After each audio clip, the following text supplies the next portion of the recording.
Hola a todos, soy el doctor Salvador Quiroz González, les mando un fuerte abrazo y un saludo y agradeciendo a la Universidad Estatal del Valle de Toluca por la invitación a este segundo Congreso Internacional de Acupuntura. Mi conferencia se titula Trascendiendo el punto de acupuntura, el campo multireceptivo y los patrones de distribución de puntos de acupuntura. Mi clase está estructurada de la siguiente manera. Comenzaré con una breve introducción. Describiré en términos generales lo que son los puntos de acupuntura, así también la primera aproximación que tuve con la medicina basada en evidencias y algunas preguntas de reflexión que nos condujeron hacia la investigación y el desarrollo de nuestras propuestas que conocerán. Así también los estudios electrofisiológicos que se realizaron, los resultados y la propuesta de campo multireceptivo neuronal y la acupuntura neurofisiológica. Después, cómo esto nos llevó hacia la búsqueda de otras estrategias de análisis, sobre todo de índole matemático, para proponer el concepto de acupuntura geométrica y patrones de distribución de puntos y no acupuntos. Pues vamos a comenzar. Todos sabemos que la acupuntura constituye un arte curativo de la medicina tradicional china que se ha practicado por miles de años. Esta consiste en introducir agujas sobre sitios específicos del cuerpo denominados acupuntos, con el objetivo de restablecer el flujo de energía, sangre en el organismo para prevenir y o recuperar la salud. Según la medicina tradicional china, los puntos de acupuntura se caracterizan por lo siguiente. Se encuentran distribuidos sobre los canales de acupuntura, sean regulares, extraordinarios, etc. Conectan el exterior con los sanfu y viceversa, modulan el flujo de sangre y energía hacia los sanfu.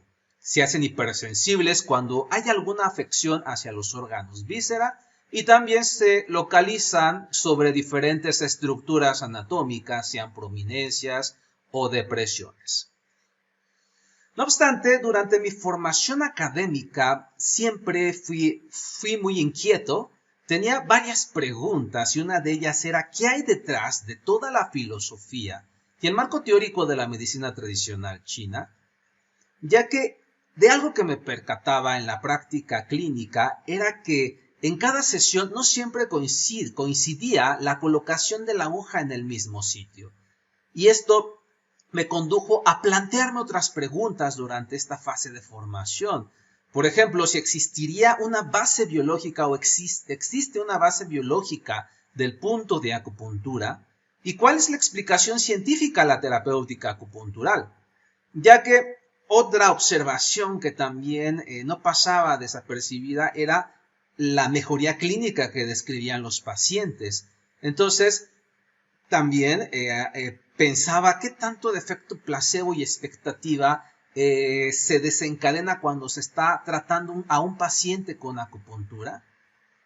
Y bueno, la asistencia a los congresos, a los seminarios y los simposios en aquel entonces estaban más enfocados hacia presentar el aspecto tradicional de la acupuntura. Por consiguiente, pues no encontraba respuestas a todas estas interrogantes que me surgían durante esta fase de formación. Y bueno, mi primera aproximación con la medicina basada en evidencias fue en la Universidad Complutense en Madrid, España, durante una formación que realicé en los cursos de verano en la Facultad de Medicina. Ahí me percaté de lo que son los niveles de evidencia sobre las intervenciones terapéuticas. Me di cuenta que existen desde investigaciones con animales, algunas investigaciones in vitro que son la base, que a partir de estas investigaciones pueden generarse otro tipo de estudios, desde lo que son informes de casos, estudios transversales, casos y controles, estudio de cohorte, ensayo controlado aleatorizado o hasta la revisión sistemática y el metaanálisis que encontramos en la punta de la pirámide. Y bueno, en mi ansia de investigar y de conocer más sobre la acupuntura por todas estas preguntas, esto me condujo a empezar a investigar qué tanto nivel de evidencia tiene la acupuntura. Y me encontraba que existían revisiones sistemáticas, por ejemplo, si bien este es del 98, algunos metaanálisis ya enfocados a analizar los efectos de la acupuntura para osteoartrosis, cefalea, migraña, etc. incluso también ensayos clínicos. Pero algo que me percataba cuando se hacían este tipo de estudios es que se encontraba poca diferencia cuando se aplicaba la acupuntura real o la acupuntura mínima o falsa acupuntura. No había gran diferencia. Entonces, obviamente sí había un efecto significativo en los pacientes de lista de espera o aquellos que no recibían tratamiento acupuntural. Sin embargo, al comparar ambos grupos de acupuntura y acupuntura mínima, no habían diferencias. Y lo que también me daba cuenta es que habían muchos estudios de caso, reportes de caso, que no respondían a esta pregunta de qué tanta expectativa hay en el tratamiento, porque no había un grupo control en el cual se pudiese comparar si había un efecto que no se pudiese atribuir exclusivamente al hecho de funcionar una parte del cuerpo. Recordemos lo del efecto placebo y la expectativa del tratamiento. Y algo que me hizo más ruido fue que empecé a encontrar otros artículos como este de que la acupuntura es un placebo teátrico o teatral, publicado en la revista Anestesia. Y bueno, pues más allá de ver, bueno, realmente estoy aprendiendo acupuntura como un placebo, ¿no? Esto me motivó a seguir investigando. Y a pesar de que seguía encontrando algunos estudios que pues aumentaban más mi curiosidad, como este estudio sobre que la localización del punto de acupuntura varía entre acupunturistas, me hacía ver a la acupuntura algo así como un tiro al blanco, donde hay un punto que describe el texto clásico, que es el sitio en que se debe de funcionar, pero en la realidad clínica me encontraba con otra situación. Porque yo lo veía con algunos acupunturistas, si no es que la mayoría, y también esto coincidía con lo que se estaba publicando. Por ejemplo, este estudio de AIRT que publicó en el 2000, donde se muestra en blanco el sitio que ellos, más bien que los textos clásicos describen que ahí está el punto de acupuntura intestino grueso 10. Sin embargo, cuando se analizaba la localización del punto y la punción del punto por varios acupunturistas, se encontraba que cada quien localizaba en diferente parte este punto, tanto del lado izquierdo como del lado derecho. Entonces, no había los acupunturistas, cada quien localizaba el punto de forma diferente. Lo mismo se encontró para estómago 40, que incluso estoy seguro que si hacemos este estudio en nuestras universidades o en los consultorios, nos vamos a encontrar que siempre va a existir un margen de error. Por eso la importancia de tener discernimiento y ver, entonces, si hay una mejoría clínica, ¿a qué se está atribuyendo? ¿Qué tanta de especificidad hay con el tratamiento acupuntural? Pero por otra parte también me encontraba con estudios como este que publicó la doctora Helen Langevin, donde se muestra que el estímulo con acupuntura y la técnica de manipulación, como es la rotación, genera un efecto de mecanotransducción o un efecto de desplazamiento de tejido conectivo una vez que se funciona con la aguja. Y esto era también, me decía, entonces hay algo dentro de la acupuntura que no necesariamente es puro placebo, sino que necesitamos conocer más sobre su forma de actuar, sus mecanismos de acción, para tener preguntas a esto que se estaba reportando dentro del campo de la investigación, porque recordemos que por una parte está la medicina tradicional con todo su marco teórico, pero por otra parte tenemos la realidad clínica, lo que uno observa con el paciente, preguntas que surgen, como esto que les decía de la variación que hay entre punción y la especificidad del tratamiento, el efecto placebo, la expectativa. Entonces habían más preguntas que respuestas. Por consiguiente, y como resultado de esto que me encontraba día con día, y ante mis incógnitas, mis preguntas, pues esto me llevó a buscar nuevos horizontes y fue así como decidí hacer una maestría y un doctorado en el área de investigación. Y gracias a la preparación, al estudio, a inmiscuirse en la ciencia básica pues logré ingresar al Centro de Investigación y de Estudios Avanzados del Instituto Politécnico Nacional.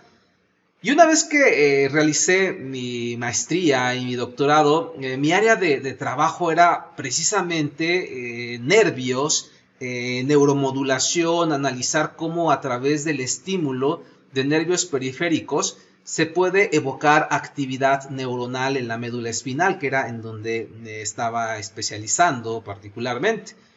Y gracias a este equipo y a estas estrategias de investigación que es la electrofisiología, pues sabía cómo estimulando nervios periféricos se podía modular la neurotransmisión en la médula espinal. En aquel entonces lo que nosotros estudiábamos era el efecto de los déficits alimenticios sobre la despolarización de fibras aferentes primarios, así también los mecanismos de inhibición presináptica. Vuelvo a enfatizar, teníamos que estimular nervios como el nervio sural, el peroneo superficial, el tibial anterior, etcétera. Y bueno, con el objetivo de ver qué ocurría en estos modelos de deficiencia alimenticia sobre los mecanismos de inhibición presináptica. Y bueno, pues así realizamos varios estudios caracterizando a través de estos registros electrofisiológicos cómo se deprimen las neuronas o cómo se pueden facilitar la actividad neuronal en función de los parámetros de estimulación eléctrica sobre el sistema nervioso periférico. Y publicamos 3 artículos, aquí les muestro 2, como resultado de lo que es la formación de mi maestría y el doctorado sobre la depresión sináptica, los potenciales del dorso de la médula espinal en modelos de desnutrición o deficiencia alimenticia. Y bueno, y no solamente el efecto de la desnutrición, sino también otro de nuestros trabajos estuvo enfocado hacia analizar el efecto de la diabetes o la hiperglucemia sobre los potenciales de acción compuesto, utilizando para ellos registro in vitro, donde obteníamos algunos segmentos de nervios y analizábamos su comportamiento electrofisiológico, utilizando también algunos análisis matemáticos para ver cómo cambian las fluctuaciones y los patrones de autosimilitud a efecto de la diabetes. Bueno, también se publicó este estudio en la revista Chaos, Solitons and Fractals. Entonces, yo ya estaba más enfocado, más familiarizado con usar registros electrofisiológicos, conocía cómo estimulando nervios periféricos se podía neuromodular la actividad neuronal. Y yo recordaba siempre, bueno, pues la acupuntura es algo tiene que ver con el estímulo del sistema nervioso, porque la aguja pues penetra y el paciente describe sensaciones como calambre, hormigueo, etcétera.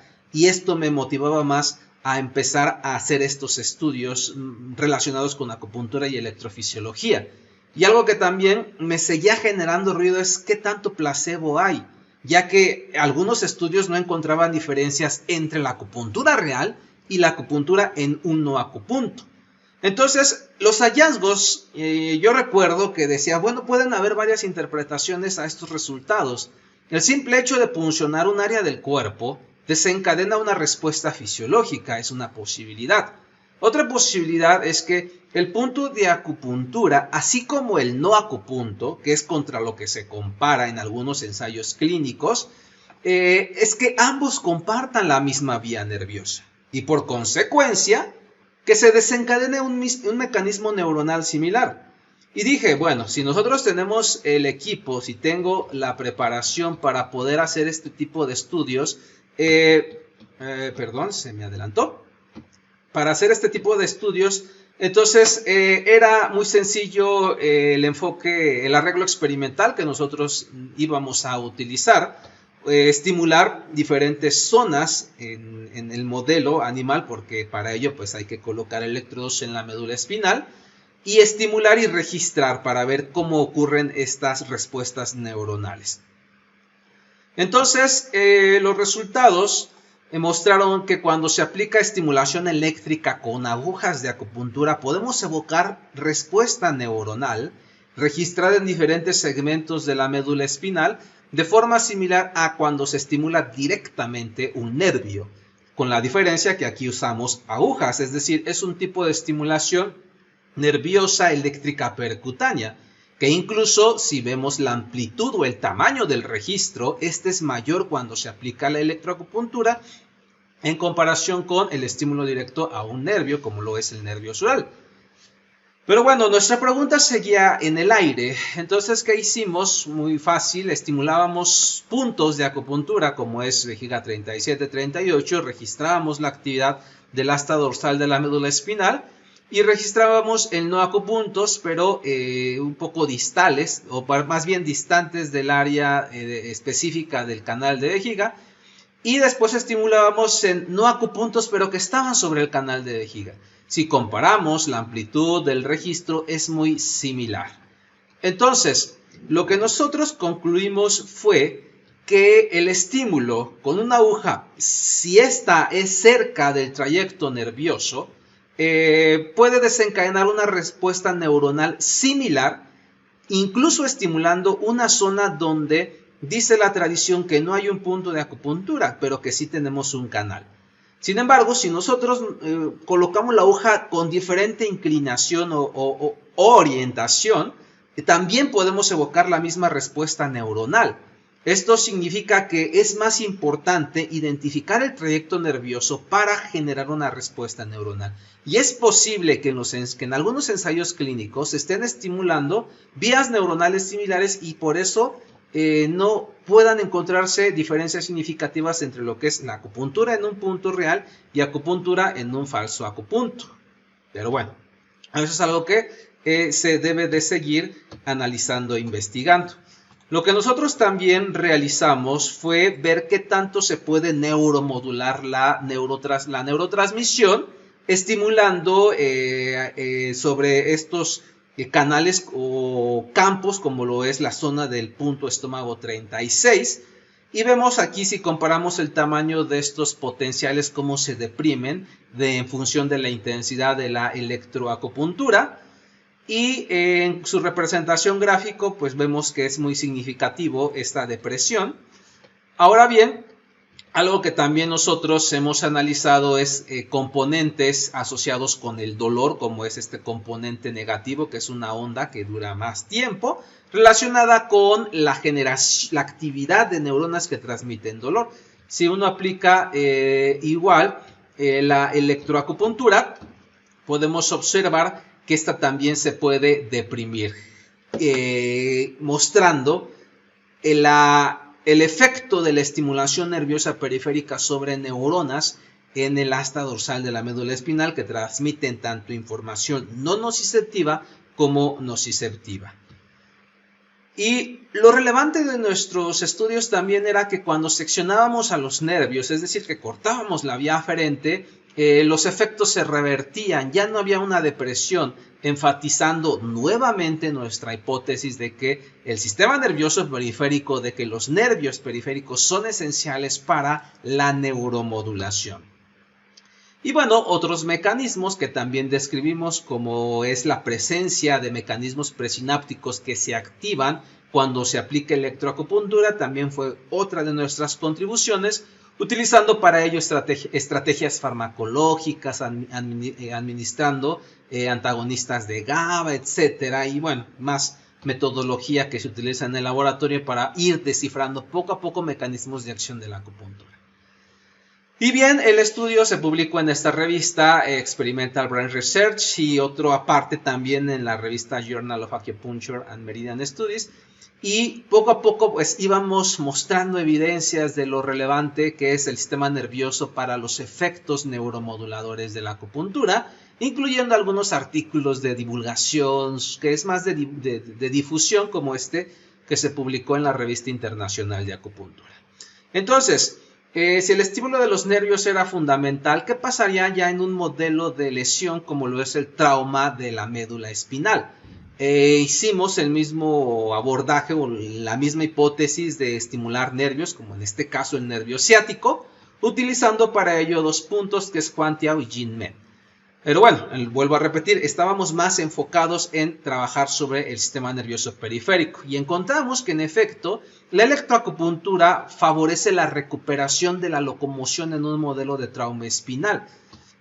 Incluso los cambios electrofisiológicos que reflejaban las alteraciones en las neuronas también se revertían cuando se aplica la electroacupuntura, como lo es la hiperexcitabilidad de las motoneuronas, que nosotros podemos evidenciarlo a través de analizar el reflejo H, o también registrando esto que se llama potenciales de raíz ventral, que evidencian pues la actividad, la salida de la motoneurona. Y bueno, otras estrategias electrofisiológicas que utilizamos para evidenciar, demostrar que en efecto la electroacupuntura puede inducir cambios en las neuronas para que favorezcan la fase de rehabilitación o la fase de recuperación en los pacientes, bueno, en este caso en un modelo de trauma espinal. Los resultados de este estudio se publicaron en la revista Brand Research Bulletin en el año 2017. Asimismo, también encontramos en otro estudio en colaboración con el doctor Sergio Torres que la electroacupuntura también disminuye el estrés oxidativo en estos modelos de trauma espinal, estudio que se publicó en la revista Neurochemical Research. Y bien, en el 2017 también publicamos otro estudio enfocado también a enfatizar la relevancia de la estimulación nerviosa como un mecanismo para activar estas vías inmunomoduladoras que también tienen mucha relevancia en el control de la inflamación. Artículo que fue publicado en la revista Trends in Molecular Medicine. Entonces, en conclusión, las respuestas neuronales pueden ser de igual magnitud cuando se estimulan puntos o no acupuntos, pero siempre y cuando estén localizados sobre el mismo trayecto nervioso. Hablamos de la especificidad de los nervios y que también tiene relación con la teoría de canales. Adquiere mayor relevancia la localización de la vía nerviosa, que en ocasiones no coincide con el punto de acupuntura, de ahí la denominación de campo de acupuntura. Por otra parte, la electroacupuntura, para modular a las neuronas e inducir la neuroplasticidad y así también la inmunomodulación, requiere el estímulo de los nervios periféricos. Y de aquí surge el concepto de acupuntura neurofisiológica o también neuroacupuntura, en donde lo que se enfatiza es la estimulación de estos nervios periféricos con el objetivo de mandar una señal aferente y que también se active estos mecanismos de neuromodulación.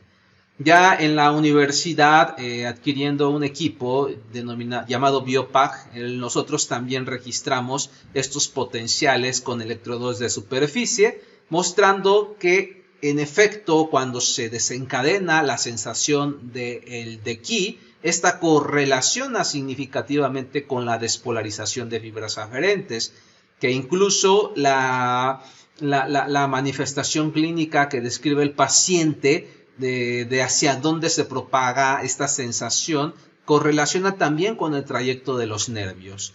Entonces cada vez teníamos más evidencias que nos apoyaban sobre la teoría neurofisiológica como elemento fundamental en los efectos de la acupuntura desde esta perspectiva neurofisiológica.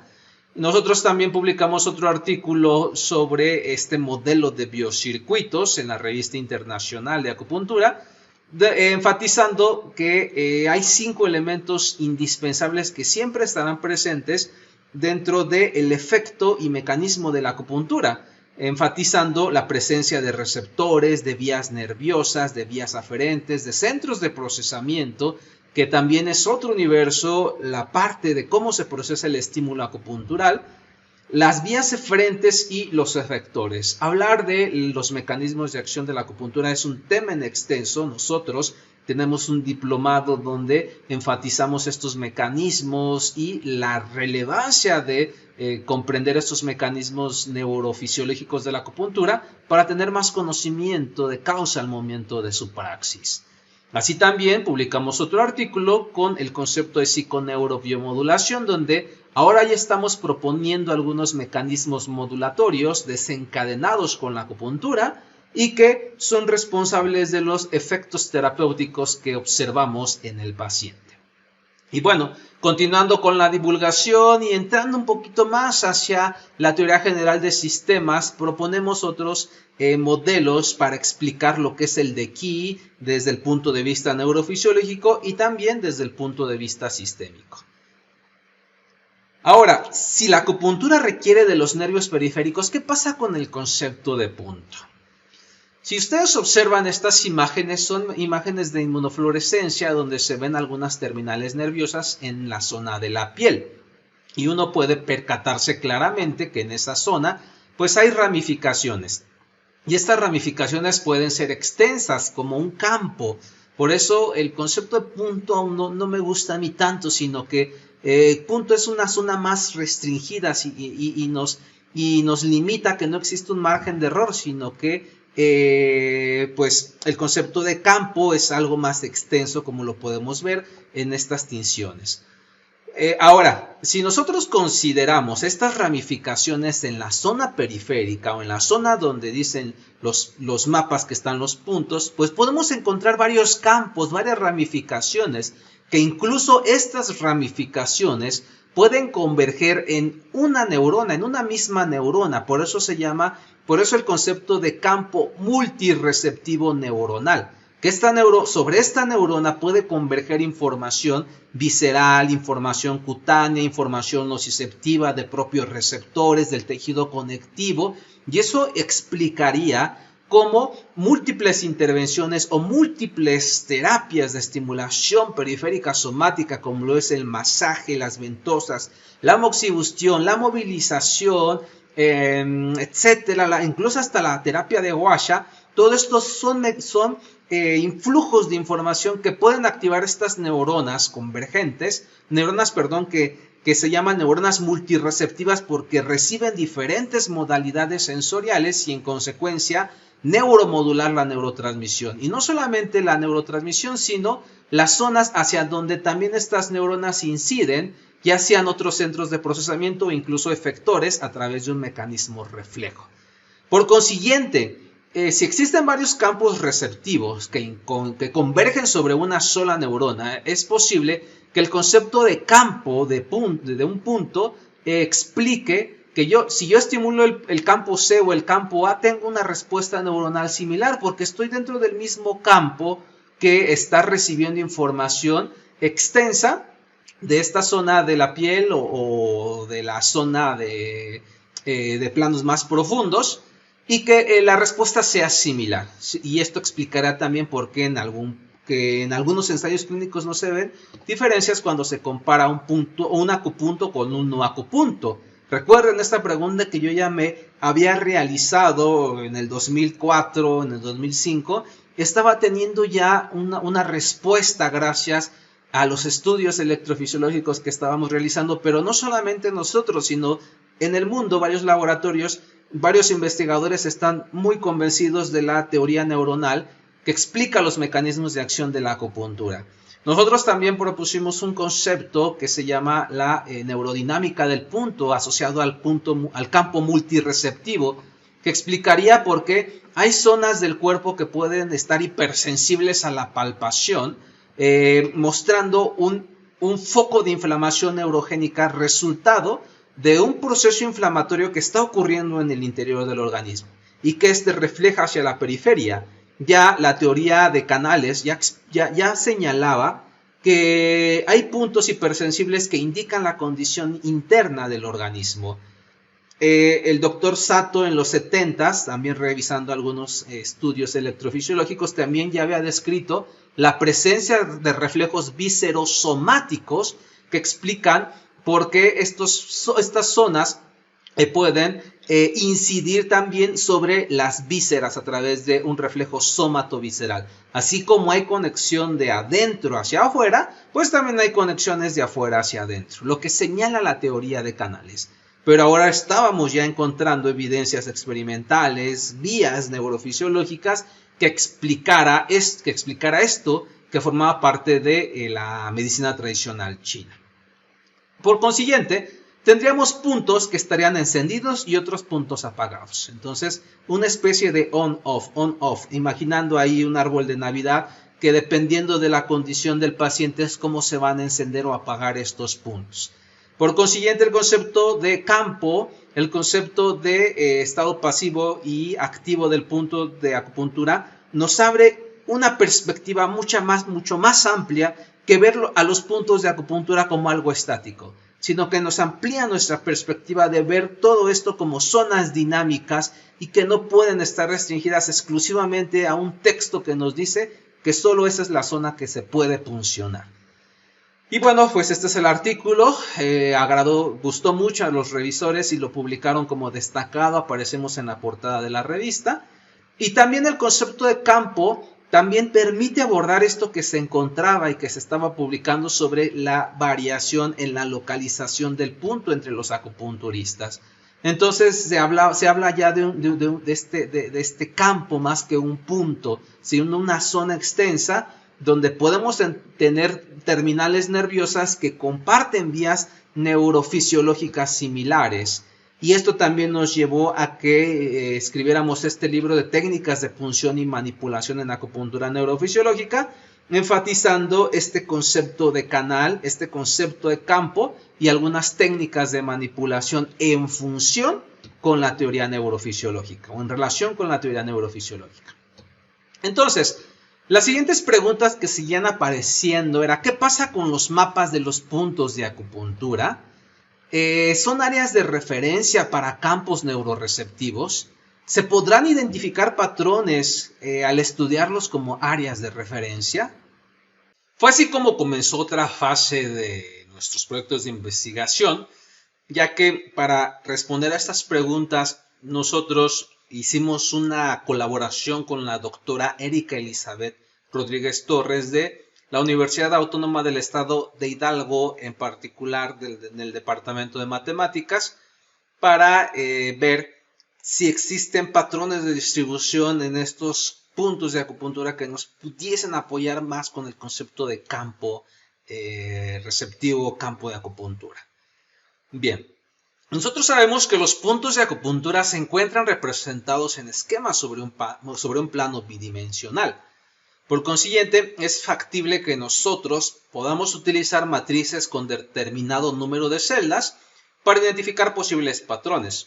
Ahora bien, el número de celdas y el tamaño de las celdas puede variar, pueden ser más pequeños, más grandes, ya que el uso de celdas o de matrices me permite cuantificar o ver patrones de puntos. Por eso es que el tamaño de celdas puede ser diferente.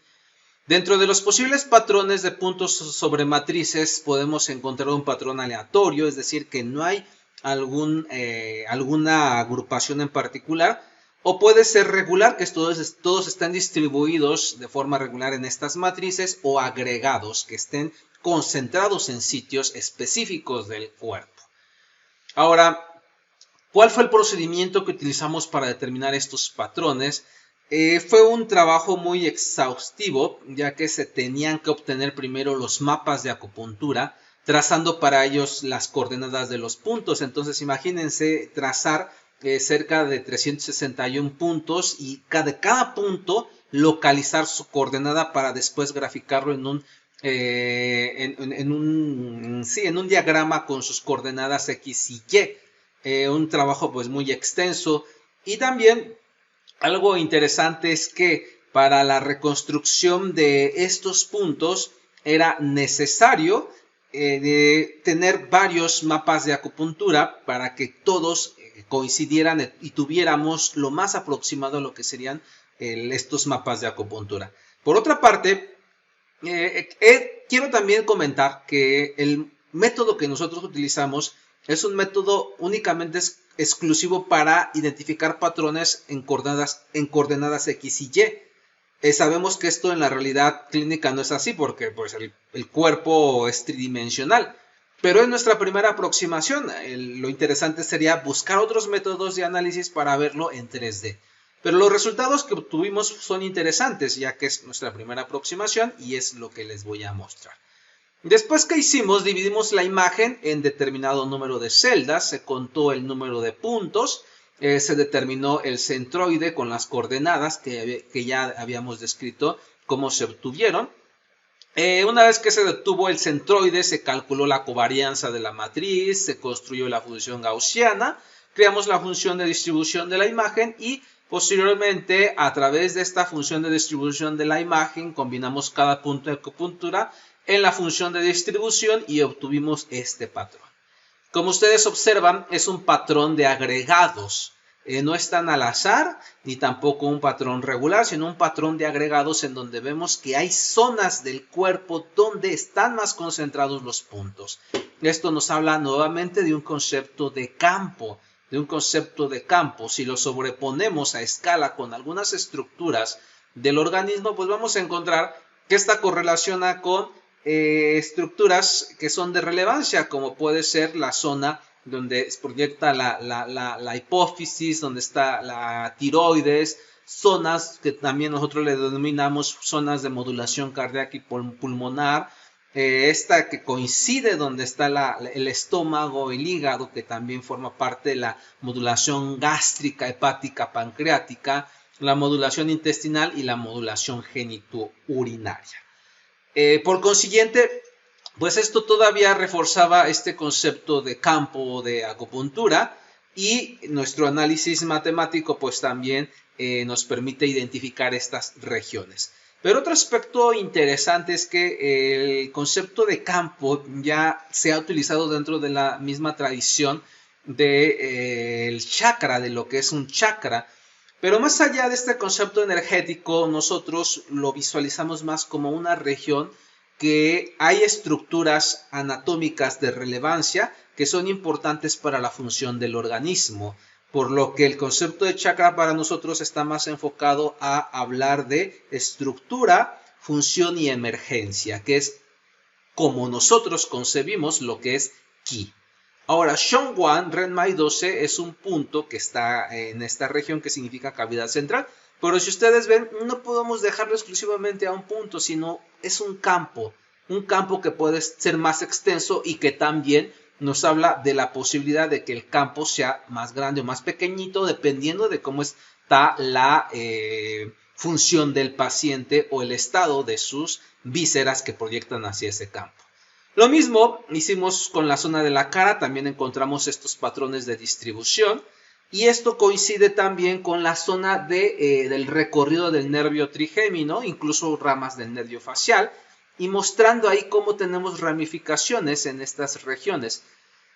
Por consiguiente, si nosotros seguimos considerando que un nervio tiene ramificaciones y estas ramas a su vez se siguen subdividiendo, entonces encontraríamos que en un campo vemos el reflejo de lo que sería la ramificación neuronal. Y si la ramificación neuronal es fractal, es decir, muestra patrones de autosimilitud, entonces un campo neuroreceptivo sería la expresión fractal de las terminales nerviosas, que es también parte de lo que nosotros hemos estado desarrollando dentro de nuestros conceptos relacionados con la acupuntura geométrica y fractal.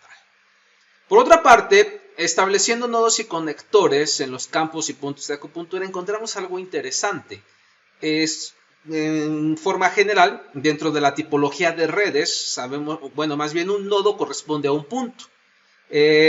Varios puntos pues pueden formar una red, pero para que se forme esta red necesitamos tener los conectores. Entonces los nodos se unen por medio de conectores que corresponden a las interacciones que podemos encontrar en una red.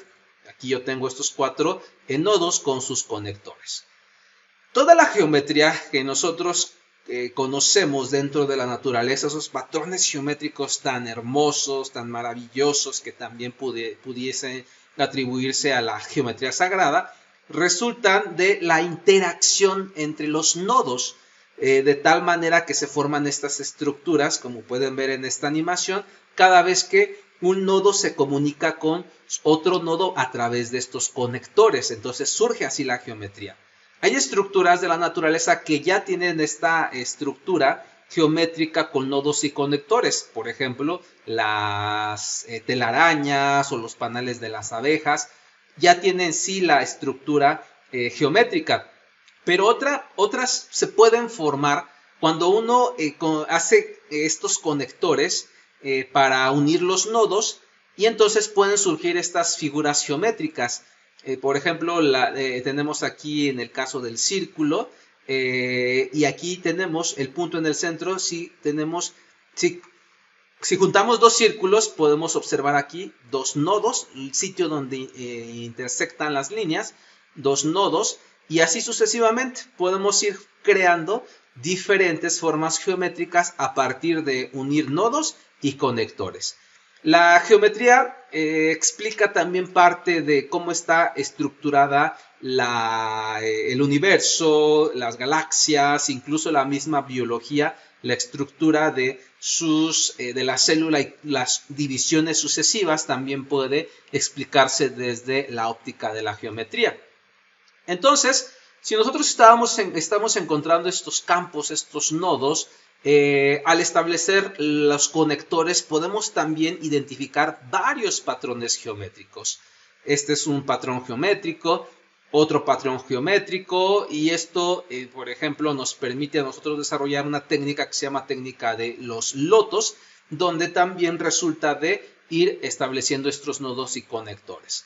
Pero aquí no termina todo, ya que, como describí al principio, si vemos al cuerpo como una serie de puntos, pero estos puntos los colocamos sobre una matriz, vamos a encontrar que la posibilidad de puntos que podemos tener en el cuerpo pues es mucha.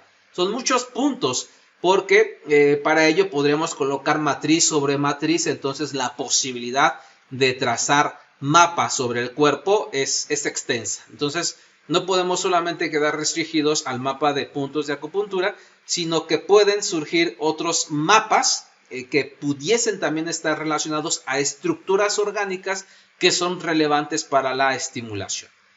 Entonces nosotros hicimos, considerando matrices, patrones de distribución, pero más relacionado hacia la estructura geométrica, y para ello generamos estas matrices con proporciones de un kun a un kun del paciente, y vemos que hay zonas donde no hay puntos de acupuntura, pero que sí puede crearse una figura geométrica con el objetivo de enfatizar el campo o la zona de interés que se pretende estimular.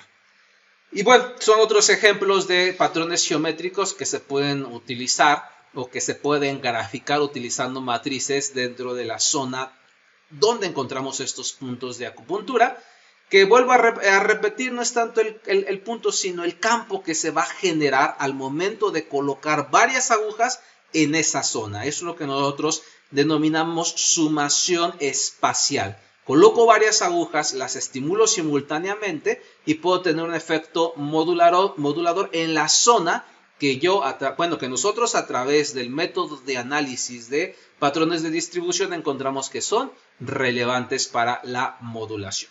Lo mismo hicimos a nivel de cráneo, y esto dio surgimiento a lo que es la craniopuntura geométrica, donde también encontramos cosas muy interesantes. En conclusión, los puntos de acupuntura están dispuestos en agregados situados en sitios específicos del cuerpo. Tal agrupación puede evidenciarse por medio de ecuaciones de base radial, y en consecuencia el estudio de los puntos de acupuntura y sus indicaciones terapéuticas puede realizarse a partir de agrupaciones y formas geométricas, y no solo de manera individual.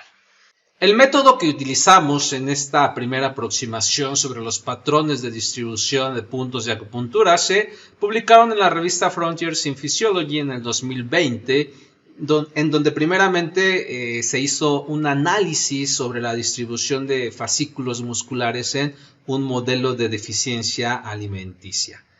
Ahora estamos trabajando con la publicación del estudio que refleja, utilizando el mismo método, pero sobre puntos de acupuntura. En cuanto a la dimensión fractal y la propuesta del uso de matrices en puntos de acupuntura, ya lo publicamos en el 2021 en la Revista Internacional de Acupuntura como un nuevo modelo de analizar y de visualizar que existen varias zonas en el cuerpo que pueden corresponder con puntos o no acupuntos, pero que estén dentro de una zona denominada campo multireceptivo neuronal que pudiese también desencadenar una respuesta significativa en el paciente. Y bueno, nosotros también desarrollamos un programa en donde formamos a acupunturistas que estén interesados en conocer estos métodos de acupuntura geométrica y fractal aplicado ya en algunas patologías. Y bien, quiero concluir esta clase, quiero concluir esta intervención o esta ponencia, que agradezco nuevamente a la universidad por la invitación, con esta reflexión que dice el Dalai Lama en una conferencia donde habla sobre el Sutra del Corazón, y me gustó mucho porque de esto se trata, y más a ustedes, alumnos que se están formando ahorita en la licenciatura en acupuntura. Tenemos un tesoro maravilloso, una herramienta maravillosa que necesitamos ser críticos, que necesitamos reflexionar, cuestionarse, indagar para poder avanzando más en la comprensión de esta terapéutica, debido a que lo que se construyó hace 2000 años o 3000 años antes de Cristo como un método empírico y que ha tenido repercusiones o que hace eco en la actualidad, es porque tiene pues bastante raciocinio, bastante escrutinio clínico, pero que ahora con los adelantos tecnológicos podemos sacarle más provecho a esta terapéutica.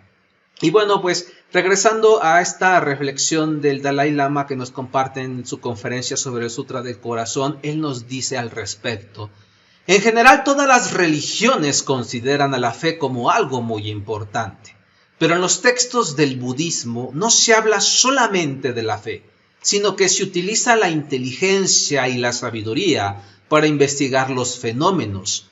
Por eso el Buda dijo: porque así como se examina el oro quemándolo, cortándolo y raspando, así es como debes aceptar mi palabra, no por respeto a mí.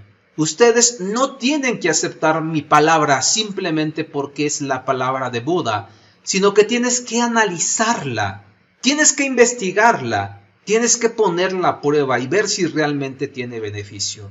Entonces puedes aceptarla para practicarla, si no, déjala de lado. Recordemos que la medicina tradicional china tiene la influencia de tres filosofías, que es el taoísmo, el budismo y el confucianismo. Entonces, si nos invita el budismo a la reflexión, al análisis y al estudio, pues es porque hay algo valioso, pero para descubrir si es valioso hay que investigarlo. Les dejo mis datos de contacto por si alguno de ustedes quiere recibir los artículos que les fui describiendo o estén más interesados en este aspecto de la acupuntura neurofisiológica o neuroacupuntura. También pueden buscarme en el Google académico como Salvador Quiroz González, y algo que también quiero que reflexionen es que el éxito de un proyecto se mide en los resultados que uno obtiene. Y a la fecha ahorita contamos ya con 270 citas científicas de nuestro trabajo. Esto significa que varios investigadores, a la par de que también están publicando, pues nos citan, y esto significa que estamos haciendo eco a nivel mundial y que también somos referente para otros investigadores, y eso es grato para nosotros, el esfuerzo que hemos dedicado para construir la acupuntura desde esta perspectiva. La satisfacción de tener respuestas a algo que me había planteado hace tiempo atrás y que ahora ustedes como estudiantes pues es el reto que les corresponde, seguir preguntando, cuestionando, profundizando cada vez más en el conocimiento. Pues muchas gracias por su atención, reciban un fuerte abrazo y seguimos en comunicación. Hasta pronto.